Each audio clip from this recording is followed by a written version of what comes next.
ഒരു ദിവസം ഒരു ഒട്ടകവും വ്യാപാരിയും മരുഭൂമിയിലൂടെ നടന്നു പോവുകയായിരുന്നു. അന്ന് നല്ല തണുപ്പുള്ള കാലാവസ്ഥയായിരുന്നു. വ്യാപാരി മരുഭൂമിയിലൊരു കൂടാരം കെട്ടി.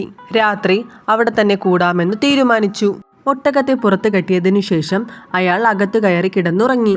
കുറച്ചു നേരം കഴിഞ്ഞപ്പോൾ എന്തോ ശബ്ദം കേട്ട അയാൾ പുറത്തിറങ്ങി വന്നു. യജമാന, പുറത്ത് നല്ല തണുപ്പുണ്ട്.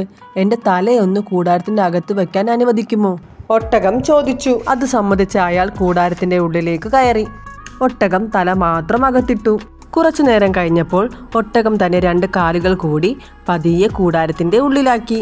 തണുപ്പ് കൂടിയപ്പോൾ ഒട്ടകം തന്റെ ശരീരം മുഴുവനും കൂടാരത്തിന്റെ ഉള്ളിലാക്കി. വ്യാപാരിക്ക് കിടക്കാൻ സ്ഥലമില്ലാതെയായി. അയാൾക്ക് ദേഷ്യം വന്നു. അയാൾ എഴുന്നേറ്റ് ഒട്ടകത്തിന് 2 തൊഴി വെച്ചു കൊടുത്തു. ഇറങ്ങിപ്പോ അവിടുന്ന്. അയാൾ ഒട്ടകത്തെ ആട്ടി പുറത്താക്കി. ദയ കാട്ടുമ്പോൾ ഒരു അതിർവരമ്പ് വയ്ക്കുന്നത് എപ്പോഴും നല്ലതാണ്.